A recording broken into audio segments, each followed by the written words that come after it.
Welcome to Go Get Great, the podcast for aspiring entrepreneurs and ambitious small business owners. I'm your host, Brittany, owner of Brittany Miller Socials and mother of 3. Go Get Great is all about helping you make life and business work together. You'll learn about the fumbles that helped get me and my guests to where we are today so you don't have to make them. So come join the journey with Go Get Great. Good morning, everyone, and welcome back to the Go Get Great podcast. I wanted to introduce today's guest, my friend, Amanda Wilson-Ciocci. She is a best-selling author and the creator of the Monarch Community, which you've probably heard me talk about many times on here and social media before. So I'm so excited to have her share more about her business. And today specifically, we are going to be talking about her love language, which is launching. So before we dive into that, I just want to share that in addition to being the creator of the Monarch Community, she's also the creator of the Monarch Business Academy and the Monarch Momentum Community. With over 20 years of experience and kind, compassionate fierceness, she helps heart-centered entrepreneurs tap into their authentic stories, passions, and purpose so they can shine bright for everyone to see, increasing their impact, leveraging their leadership, and building legacy with the work they are doing in this world, which is why I was so drawn to her and the Monarch Community. You guys know that I've done presentations in there and I have learned so much, not only from the presentations in the Monarch Community, but also from Amanda as a founder and a human being. She ran the retreat that I was at in September, which I absolutely loved. So many good things to say about her. And I am so excited to have her share her launching wisdom with us. I know this is one episode that you are going to come back to time and time again when you launch things in your business. So maybe pull out a pen and paper for this one because she has so much goodness to share today. All right. So good morning, Amanda. Welcome to the Go Get Great podcast. How are you today? I'm amazing. Thanks so much for having me. I'm so excited for you to be here. This episode, we're recording it a few days early, but I just did your It's Time to Launch masterclass yesterday, and I absolutely loved it. So I'm so excited to be diving into launching and learning more from you because you are definitely an expert and very passionate about this. And this is something that I struggle with as a business owner, and I know that I am not alone in that. So I would love if you would just introduce yourself to our audience in your own words so that they can get to know you a little bit better like I do. Yeah, absolutely. So I'm Amanda, owner of the Monarch Co. I love launching. It's my business love language. And I love community building and helping women entrepreneurs thrive in life and business. Amanda is being modest because I know that she has many more things going on in her business. She is actually the founder of the Monarch Community, which I talk so much about on social media. And she's also a published author, which is really relevant to today's conversation. So if you wouldn't mind just talking about your book for a second, that would be great. Yeah, absolutely. Thank you for that. And it's all the things, you do, but then you don't talk about that you do. Right. Mm-hmm. So thanks for the poke. Yes, I launched the Monarch book last year, which basically goes through my 8-step method on how to build and launch a business you love and feel connected to. And it's my brain in a book and I love it. I poured everything that I know into it, and it's really helping entrepreneurs take their ideas and really get them launched out in the world so that they can do what they love and help impact their communities and through their businesses and their offers. Mm-hmm. It is definitely something worth getting if you haven't read yet. It sits on my bookshelf, which I should actually move down to my office now. And I revisit it every time I need to build a sales page because there's a chapter in there about some really good information on building sales pages, which again, not my strong suit. So definitely worth getting. I will link that in the show notes for anyone that would like to do that. So obviously I know what launching is because I was at your masterclass yesterday and I read your book, but I would really love to kind of start at like ground level so that those people listening that are like, what does that word actually mean? Know what we're talking about for the rest of today.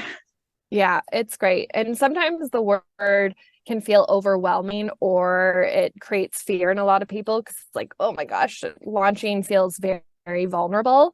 But Yeah. really, if you break it down, launching is just a way to use a system to get your work, your offers, and your services out in the world. Mm-hmm. Absolutely. And I know that this is something I thought for a long time. I don't have anything to launch, which is so not true because technically I launch things probably every other week, the way my brain works. But can you share some examples of what people can launch in a business so that they understand why this is a relevant topic? Yeah. And like you said, if you are a business owner, you are launching all the time because you're selling. And if you're not selling, you don't have a business, you have a hobby. So you are launching all the time if you're a business owner. And I mean, really, the world is your oyster when it comes to what you can launch. It really depends on what you are. If you're a product-based business, you're launching products. If you're a service-based business, you're launching your services. Maybe those are offers, maybe those are digital programs, maybe it's coaching programs, maybe it's events. So there's so many things that you can launch in your business. It's really looking at what your business is, who you want to reach, and how you want to do that. Mm-hmm. And even a lot of like smaller things I think people forget about in the launching phase. So like I was doing a launch this week because I launched a new lead magnet for my business. So like all of those little things like courses, lead magnets, free resources, downloadable resources, like anything that you're promoting in any capacity is technically a launch, right? Exactly. Yeah, Mm-hmm. absolutely. And that's why looking at it that way can feel less overwhelming because then you're realizing that the activities that you're doing in your business every day, every week, every month, every quarter are really about those marketing strategies and how you're going to reach your people and make more of an impact. So learning about launching is really just learning about those marketing and sales strategies that are going to help you reach more people and help more people doing what you do. Mm-hmm. Yeah, I love that. You have a fantastic phrase that I also really love, which is the longer the runway, the better the takeoff. And this was new to me because, like I said, I tend to launch something, it feels like every week, but you have the very distinct launch phases that have longer timelines than I typically allow things. So, can you talk a little bit about what your launch phase suggestions are? Yeah, 100%. So I am the daughter of an air traffic controller. So we talk about airplanes and flight patterns and all of the things. So I use a lot of airplane runway analogies in business because they're quite Mhm. similar. So, Yeah. build the plane as you fly it, longer the runway, the better the takeoff, which is really true. If you're looking at promoting offers, selling offers, getting your work out in the world, you really need a longer runway in order to prepare your audience for what it is they need to know, have, and do before they're ready to buy it. So having that Mhm. longer runway is really crucial when you're looking at, especially when you're looking at selling larger offers or things that people need to prepare for before they're able to buy it. So there's a Mhm. few different phases in launching, and I call them the 5 phases of launch. So the first phase is your pre-work. So this is the phase when you are looking at doing all of the ideation, the creation, marketing research. It's really the build phase. You're building the plane. This phase. This Mhm. is the pre-work. And then the pre-launch phase, the second phase of launching, is really the month before launch when you're looking at the strategies that you're going to use, how you're going to reach your people, what you need to have ready for that.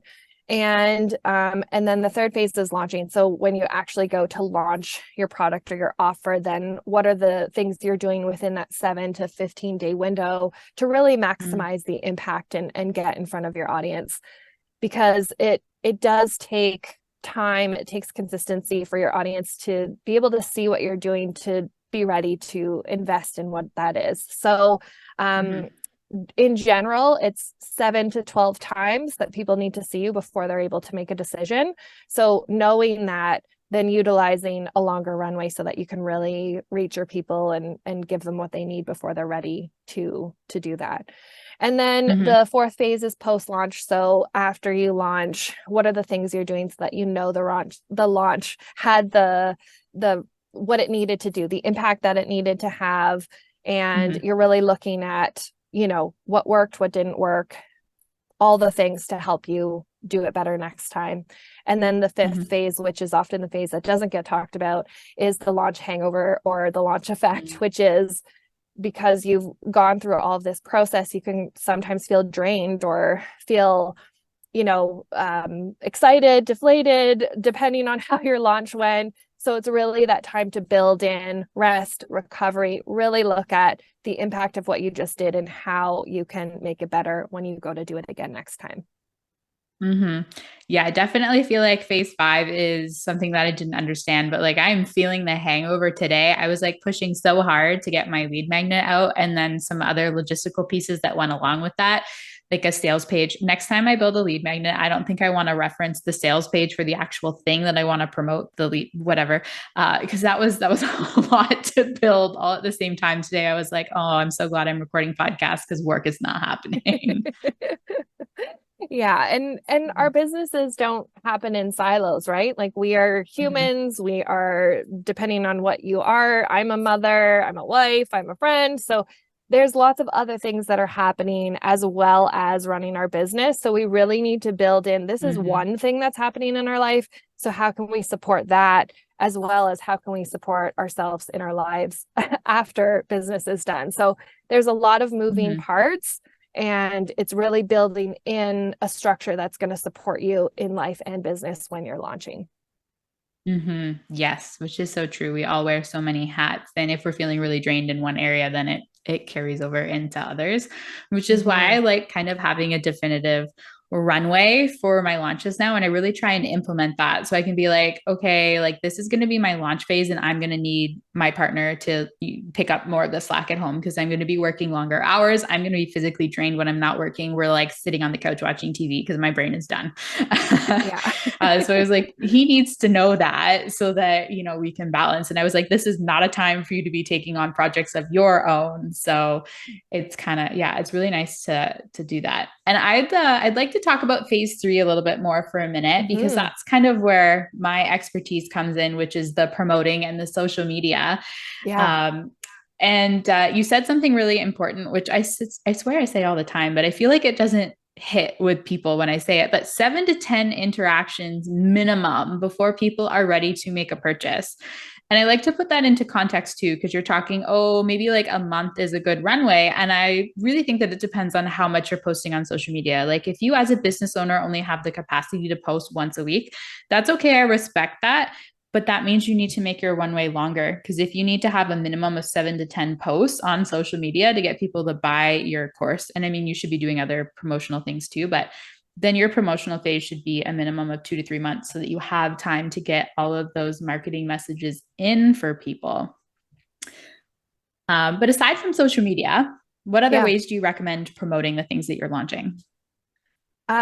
Social media is an amazing tool for promoting any sort of offers that you're doing. So absolutely utilizing that as a tool in your marketing strategy can really be a game changer. There are other ways that you can use, and really, again, kind of world's your oyster in terms of what works for you and your business, but you can do live events, you can do webinars, you can do in-person activities or workshops. You can do, old-fashioned snail mail, you can do social media. So there's so many ways to promote and get in front of people. You really just have to look at what is the goal of your launch, who are you looking at serving, and where are they? Because you don't want to be doing all the things. You want to be doing the things that are going to make the most impact. And so in order to do that, you really need to know where your people are, where they're hanging out, where they're engaging. And that's where you want to put your time and effort into. Absolutely. Now I know that doing all of the things, obviously we don't want to do that, but I feel like some entrepreneurs are kind of stuck in this mindset of I'm talking about this too much in my launch phase, which I don't think is the case. I don't think there's ever too much talking about things you can do in the launch phase, because we're probably not doing as much as we think we should because of some of those mindset blocks. So do you have any recommendations to kind of help entrepreneurs get over that hurdle? The mindset hurdle you're talking about. Yeah. So that's a big one. It can come up, especially during a launch, because we feel vulnerable, right? We're coming out, we're sharing parts of ourselves, we're sharing our business, we're, shouting from the rooftops, as I like to say. And if you're not feeling like you're getting the response, or you feel like you're being too much, then that can be overwhelming. But I really like to tell entrepreneurs that I'm working with that you really have to, in those times, connect back to your why. So why are you doing what you're doing? Why is it important? And why do you need to share it? You have a solution to a problem and you have a way to help people. So it is a disservice not to share. It's a disservice not to communicate that. I go to the extreme example and say, if you had the cure to cancer, you would be knocking down every door, shouting, getting newspapers, everything saying, oh my gosh, I found the cure, right? You would be shouting from the rooftops. And so while you might not have a cure to a disease or something as extreme in business, you do have a solution to a problem and you can help your people, which is why you're doing what you're doing. So if you have something that is going to make someone's life better, then it is so important for you to be okay sharing that because you are showing up in service, helping and solving a problem. So it is a disservice not to share. So I feel like once you can really change the lens and see the importance of that, then it's easier for you to get out and share your message. Yes. Yes. That makes a lot of sense. And like, that's personally something that I struggle with. And I know many female entrepreneurs especially do. And one of the things that I kind of like to do in the launch phase to help overcome that, in addition to remembering my why, is to really lead with value when I'm promoting my service or my course, whatever it is, in this case, of course. So that's why I'm creating lead magnets and free resources to help people. Not everyone needs to buy my course, but if I can help them in some capacity, then I feel that I did my job and that I am making an impact in the world. So I like doing things like that. I also love doing live masterclasses and webinars, same as you. And I find that those tend to have a higher conversion rate, correct? Yeah, absolutely. And it really depends again on your audience, what they really enjoy and what's going to be helpful for them. So I love doing master classes. I love doing workshops and webinars. A few reasons. I love teaching. I used to be a teacher. It's just something that's in my blood. I absolutely love it.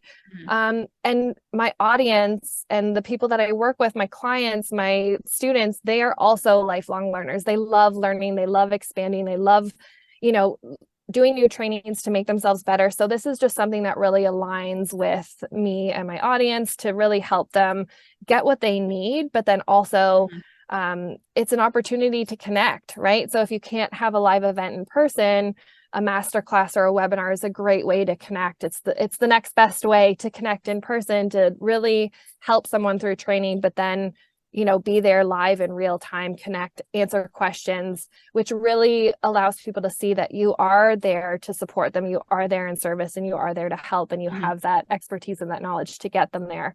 So webinars and masterclasses are the highest converting forms of marketing for that reason. Yeah. And I mean, personally, I find them the most fulfilling too, because you get to actually like see and interact with the people and the impact they are having, which is really awesome. Now, you're in a launch phase right now. You have your 8-week launch accelerator coming up. Can you share a little bit about that? Yeah, absolutely. I'm super excited. So inside the Monarch Momentum membership community, we do trainings all the time. But this one is a really focused 8-week launch accelerator. So the goal is to bring the Monarchs through from ideation to launch within an 8-week period, really at one of the highest launch seasons of the year. So the end of November, Black Friday, Cyber Monday typically is the highest launch season of the year. So running this 8-week launch accelerator is really going to help the women in the community build and create and launch and kind of be part of that wave and momentum. It's just why my course is scheduled to come out at the end of November, because I'm participating in this accelerator. Amazing. Yes. And since I love real world examples, can you share what else you're doing in addition to the masterclass, if anything, to promote this launch accelerator that you're doing? Yeah, so the masterclass is the big one. It's my favorite ways to launch. So I host the masterclass and then I'll be doing lives. I'm on social and really just making sure that a lot of the marketing efforts are surrounded around that. So I did a live in-person event last week. We're doing a podcast today. We're on social, we're doing lives, we're talking to the community. So really getting out there and making connections, because really at the heart of it, that's what the community is all about too. Awesome. And you make it sound so simple. And I feel like that's exactly what it should be for business owners. I think we go into this launch phase and we think that it needs to be like a multimedia production that's going to go out in like movie theaters. And it doesn't have to be like that, especially when we first get started. So I'm curious, what do you consider absolutely essential for launching? And what are just like the nice to haves? So essential meaning, are you talking about like tech systems, or are you talking about sort of marketing forward-facing promotions? I was thinking more tech stuff, but now I'm curious about the Okay. marketing too. So I am all about ease and speed in business and simplification. So I love keeping things really simple. And for anyone that is looking to launch anything out in the world, really all you need is email marketing. You need a landing page for opt-in. So and that's regardless if you're selling a product, if you're selling a service, you need a page that's going to tell the people what they're getting. So you need that landing page. You need a graphic design platform. So Canva, go-to for creating any sort of assets. That's going to cover you for all your social assets. Anything that you're creating inside your launch. And then you need a payment processing software. So an ability to take and receive payments, which, can be as simple as an e-transfer, but there are systems like Stripe and PayPal that really help to automate, which is the goal. Automation, simplification. But if you have those four things, you can really launch anything. Okay. And I mean, most business owners should have all of those things in place already. So launching is not going to add a lot of additional stuff and systems. I mean, for me, I'm looking into like a course platform as well, but that's just because of the nature of what I'm launching. But Yeah. it can be easy and it can be streamlined, which is absolutely what I love.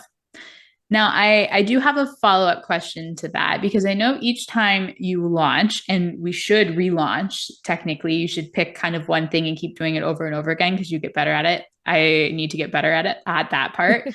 What do you recommend you kind of add for a second launch? What's like a nice next step up once you've done it the first time? In terms of systems, now you really have to think about the experience that you want to create. So, just like you said, it's not necessary for you to have a course platform to run a course. It just isn't. You want to look at how to simplify everything. What is the end goal? So the end goal is I want to teach this. How do you teach it? Well, there's lots of different ways you can do that. You can do that on Zoom. You can have a course creation platform. You can deliver emails where you have video content in there. So there isn't necessarily, first level, next level. It's just, what do you want that experience to be for your people? And then create and use the tools and systems around creating that. So for me and what I'm doing now, I do have Kajabi. I do use a course platform. I do have automations because that is just, it makes my life easier. It's streamlined, it's automated. I really want the experience to feel a certain way. And so investing in those platforms and those services really help me to create that experience that I'm looking to give to the people that are coming in. Okay. I like that. I like that. In my mind, I was kind of envisioning, maybe your sales page gets longer and maybe you add additional resources or webinars or things like that. So I definitely think that launching again is something that I need to work on. But yeah, definitely other ways that you can improve that experience too without necessarily having to invest in extra systems, which is nice. Yeah, absolutely. So another question that we ask ourselves all the time, how do we know if this is successful? Like, did we do a good job? What kind of benchmarks do we look for in a launch phase or the post-launch phase, technically? That's a great question. And the way that you answer this is actually from the start of your launch. So before you go into any launch, you want to look at what your launch goal is. So there's lots of goals for launching. It might be that you want to increase your subscribers. It might be that you want to sell more courses. It might be, there's lots of goals to a launch. So whatever your goal is, then you're going to measure your success against that, because everyone's success is different. Everyone's measure of success. So you really want to look at what your goal is for the launch. What is your measure of success? And then you're going to measure against that. So if your goal was to launch and sell 10 courses, then your measure of success is, did we sell 10 courses? So looking at that as your sort of KPI or key performance indicator. And then from there, you can kind of make adjustments after the launch, right? This is the post-launch phase of what worked, what didn't work, how can we do things differently next time? Maybe I should have done a live masterclass or webinar instead of just doing 3 posts. Oh, wait, maybe I should have emailed my audience more than once before I was selling them an offer, right? We really want to make sure that we're building momentum, we're building awareness, and then getting the audience prepared for that launch. So looking at, how can we do that? And then using the launch debrief as the information that tells us, this is what worked, what didn't, how we're measuring success, and how we can make it better next time. Okay, that makes sense. And I've heard too for things like, personally speaking, I know that for downloadable resources, at least, which is oftentimes what people start with the first launch, because that's the easiest way to grow their email list and promote the thing that they're promoting. You're kind of looking for a conversion rate somewhere between like 5 and 20% is good for downloadable things like that. Now, I've heard you share conversion rates for email marketing to convert to what you're selling, and you're looking at around 20%, correct? Is kind of a good rate. For me, a great rate. That's something that we definitely look at achieving here. An average launch conversion in industry standard is 2%. So 2 to 3% of your email list, which is always, we always get that response. Whoa, that's super low. And that is average industry standard. So 2 to 3% of your email list size is considered a successful launch. And what I mean by that is, when you get to the stage of scaling your business and you want to bring in affiliates for your business, they will look at, are you converting at average industry standard, which is 2 to 3%? Is this worth being an affiliate for? And that's the affiliate conversion rate that they'll look at. But there's absolutely ways to get your conversion rates much higher than the 2 to 3%, but that is industry standard. Okay. Good to know. Yeah, I feel like when I launch things, I'm expecting like 50% or higher, which is probably why I never feel like I'm doing well, because that's just unrealistic to start with. Okay. So yeah, that was really good. Thank you for sharing that. Yeah. Okay. And a question that I've asked you before and I got really good feedback on, so I wanted you to share your wisdom with the audience, is how do you know when it's time to go evergreen? Because for me, I just want to start with that. And that is not a good place to start. So everyone wants to go evergreen because it's the, it's the shiny, oh, I'll set it on evergreen and never have to think about it, and money will just be rolling into my account and I'll just be growing the business without thinking about it. And that's not how Evergreen works. So Evergreen is an absolutely amazing tool to have in a business. It's great to have products and services go evergreen, but it is also something that has to be continuously monitored, because you're looking at, you have to watch the key metrics. You're looking at open rates, click-through rates. You're adjusting things as they go. You might be changing call to action buttons. You might be changing subject lines. So it's not something that it's set it and forget it. It's set it up, have it perform, but you are monitoring it. So even a true evergreen is not completely passive, which is a little bit of the shiny bits that, don't get talked about, right? It's like, oh, once it's evergreen, then it's going to go, like this. But it really is something that you do have to monitor and, so that it can perform the way you want it to perform. That being said, it's a great thing to have as one of the things in your business, but it's good to go evergreen once you run something live 2 to 3 times. So before you turn anything evergreen, you really want to make sure it's doing what it says it's doing, it's performing, and it's getting the transformation that it needs to get, which means that whatever it is you're selling, if it's a course, you want to make sure that it's getting the results that you need, that the people that are going through it are experiencing the transformation that you say is happening inside that program. So delivering it live 2 to 3 times before you turn it evergreen is really important, because then you're going to get the feedback from the participants. You're really going to get how the experience made them feel, so that you can then use that as information for your messaging, your marketing, your social posts, your ads, your landing pages. So you really need that market research from delivering it live to really inform how you can better serve turning something evergreen. Mm-hmm. Yes. Yes. And we probably should have defined what evergreen means, because that's a very businessy term.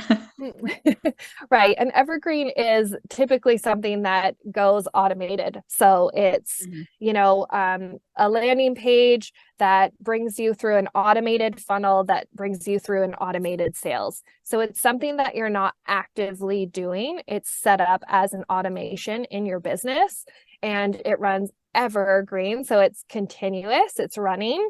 And a lot of people confuse that with being passive and never looking at it again, but that is not an accurate statement, because it does require you to monitor it and make sure that it's performing and still serving your audience, because at the heart of it, that's what you're looking to do, is you're looking to help your people and you're looking to better serve them. So you want to make sure that that product or service is doing that before you turn it evergreen.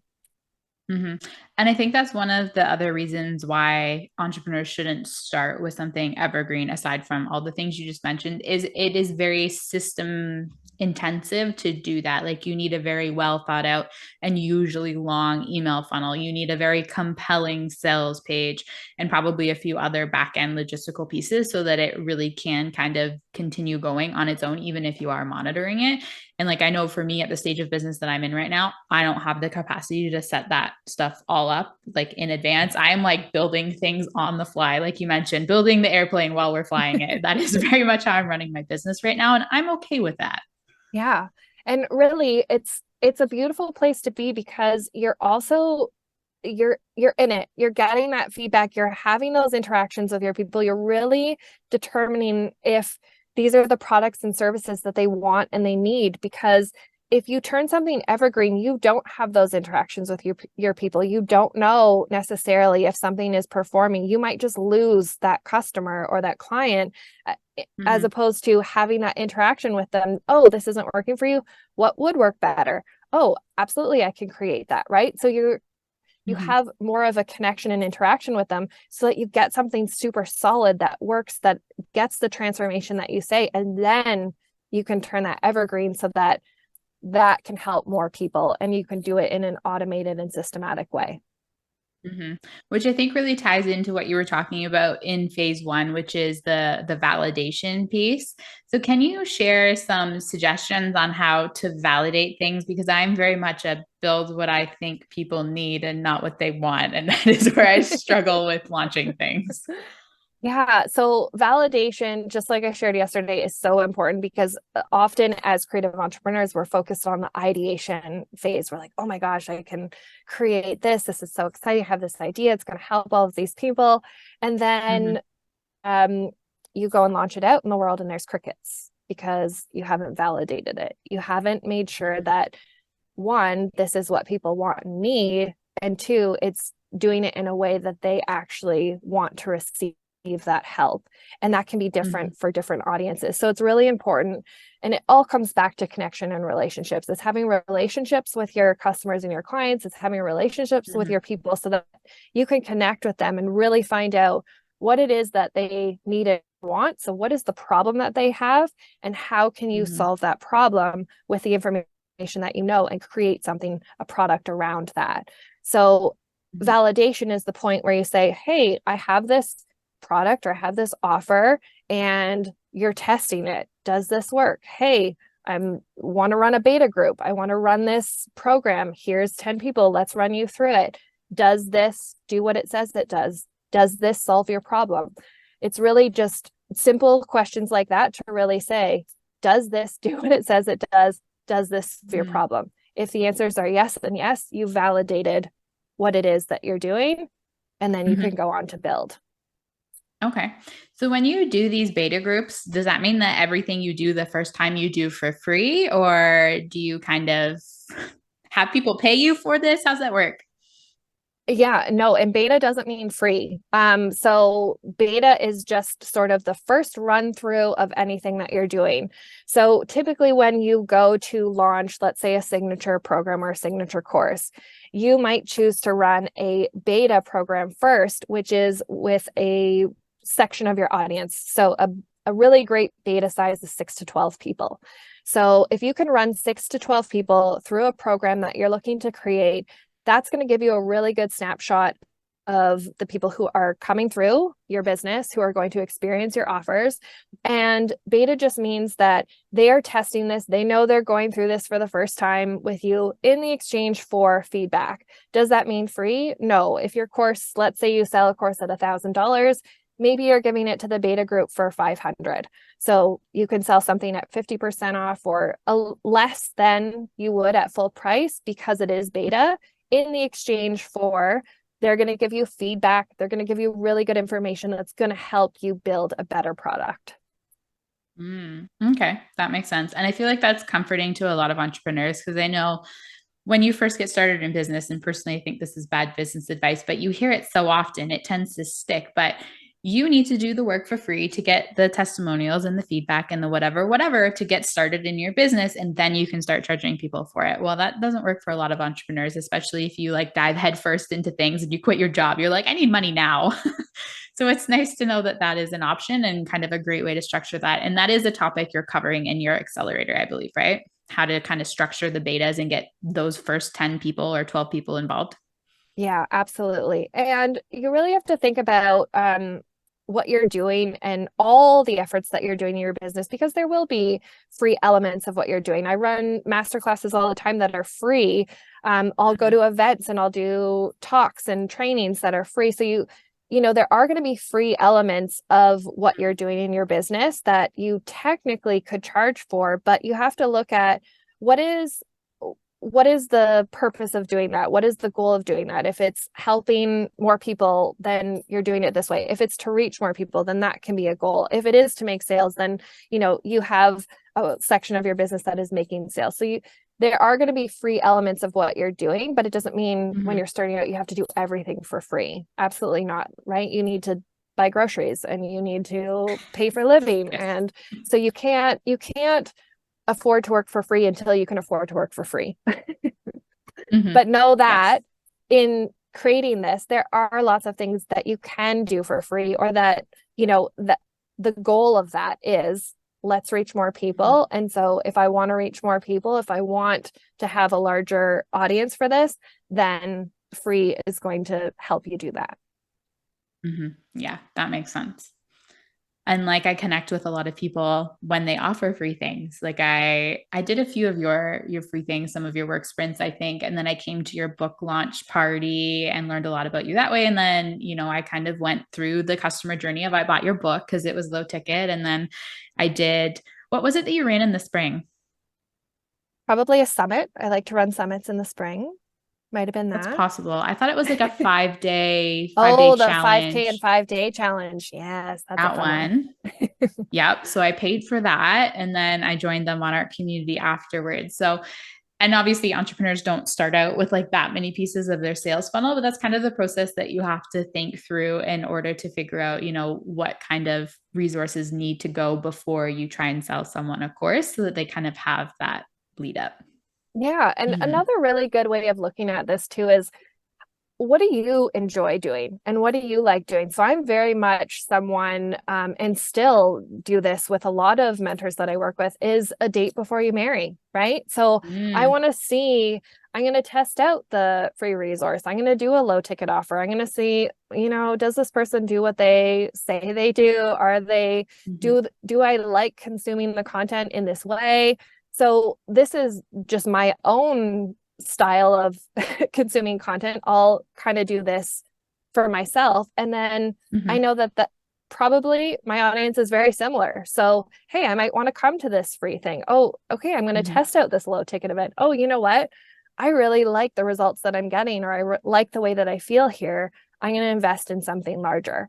And so looking at your own ways of how you do business and how you like to consume or learn or get coaches or mentors is a really good indicator of what your people will like too. And so creating using that method is really smart as well.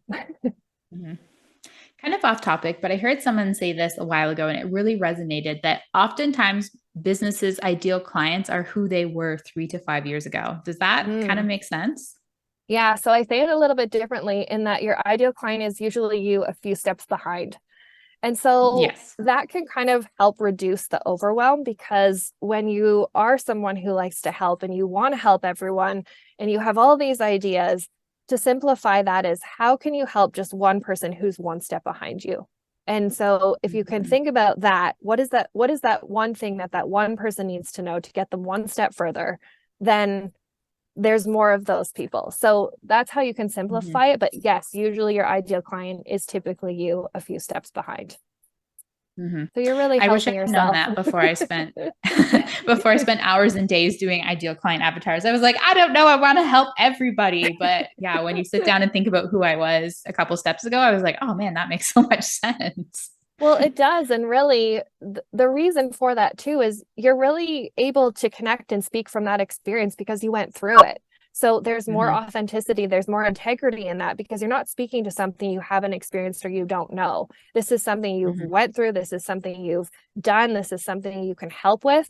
And so now you're helping the people that are coming up to help them up the ladder, right? Hey, here, this is the way you go. Or hey, avoid this speed bump, or don't go that route, go this route. This is much shorter, right? So it's a great way to think about it.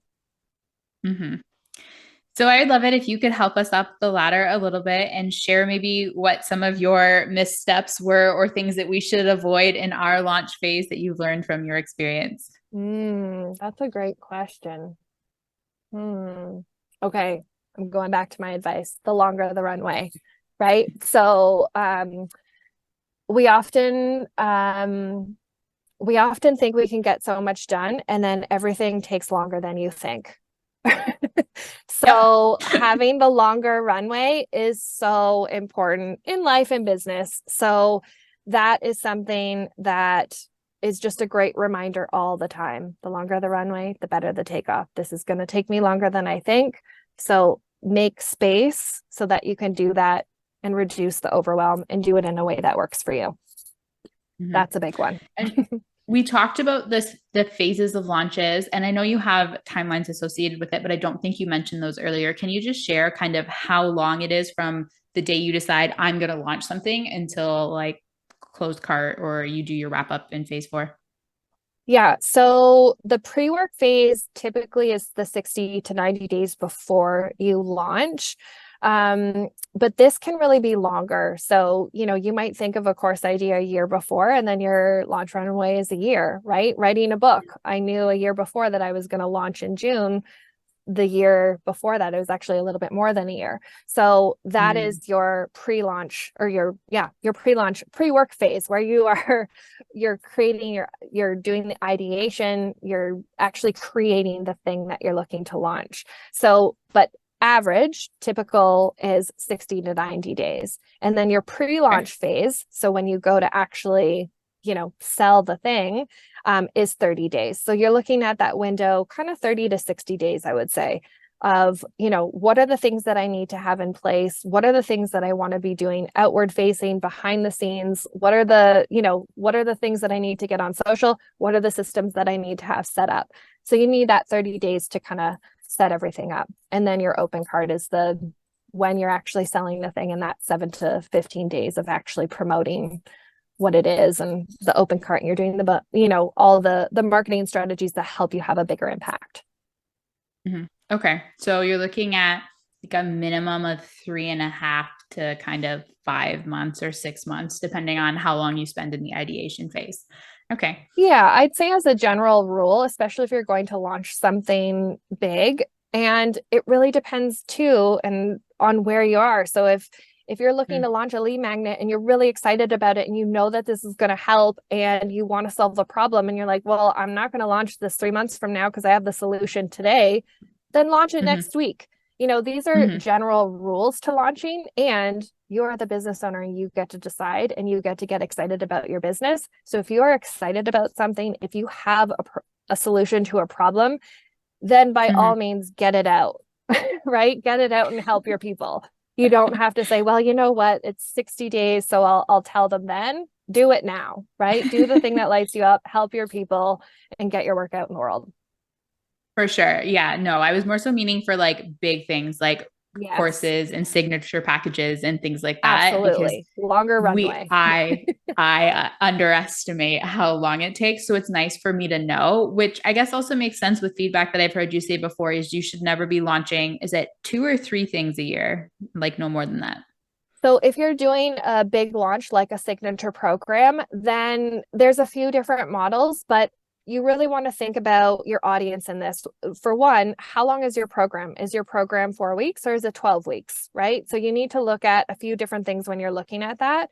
But typically you would look at launching 1 to 3 times a year if you have a large signature program. And again, like I said, that might range based on the length of the program, what's happening in it, how, heavy is the content, how light is the content, and when is it helpful for your people. So if there's certain times of year where this is going to be really helpful, maybe it's seasonally you're launching, maybe it's once a year, maybe it's, start of the year. So you really have to look at what the offer is, what's going to help your people, and then build your launches around that. But typically it's about 1 to 3 times. Okay. Makes sense. Yeah. And end of November is a good time to launch. Early January is a good time to launch. Are there other good launch times throughout the year too? Yeah. And again, this goes to what industry and niche you're in. So for example, if you are in the fitness industry, January is a huge high launch season because it's, new year, new you, new habits, all the things. So if you have something that's creating a new system, a new structure, then January is a really great time to launch. November is a high season because it is Black Friday, Cyber Monday. It's just the largest online period for sales. So if you have digital products, it is the highest time of the year to be selling. Books, really good, and anything seasonal. So you're looking at the holiday season coming up, really high season for that. And then the other high seasons are March, June, and September. Okay. Makes sense. All right. I'm going to share one piece of advice before we wrap up, and then I'll ask if you have anything else that you would like to go over. But like I mentioned earlier, I'm very much building things on the fly. And that is something, I guess, that's newer in my business. Last year, I was very much of, I'm not going to tell anybody I'm doing anything until I have everything 100% behind the scenes. And what I very quickly learned is that 100% behind the scenes does not actually happen, and that it was delaying the growth of my business because I kept putting things off because, I hadn't built welcome sequences and landing pages for things.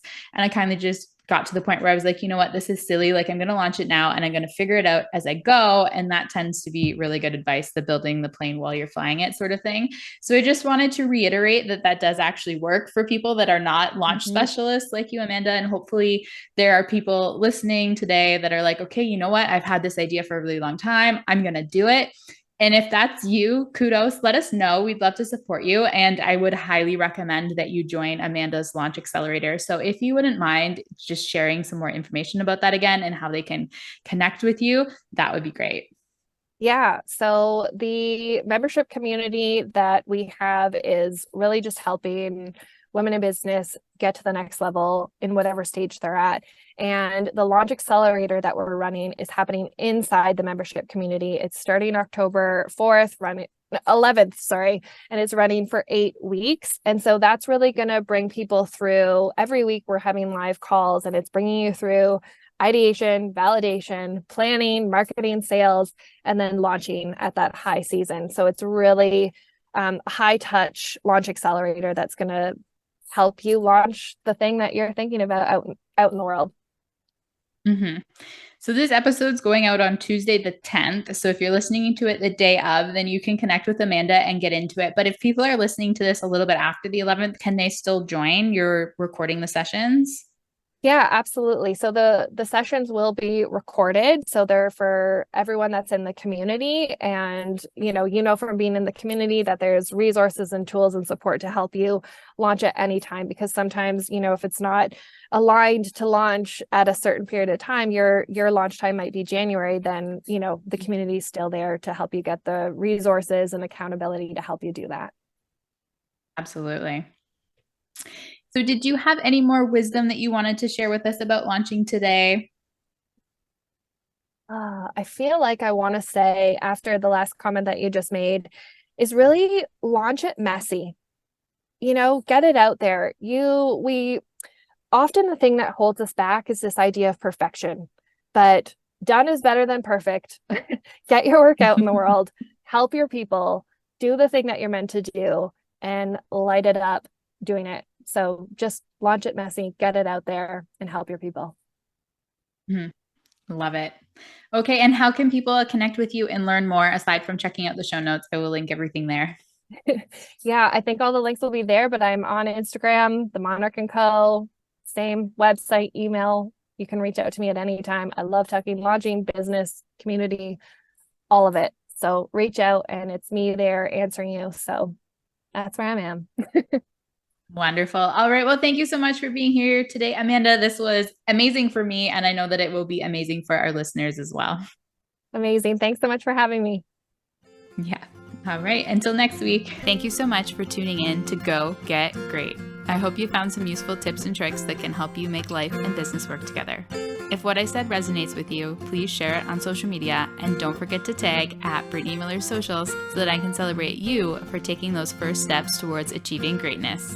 Remember, success doesn't happen overnight. It takes dedication, hard work, and a lot of spirit. So don't be afraid to dream big and go after what you want. Keep striving for greatness. You get closer with every step forward, no matter how small they may seem. Until next time, go get great.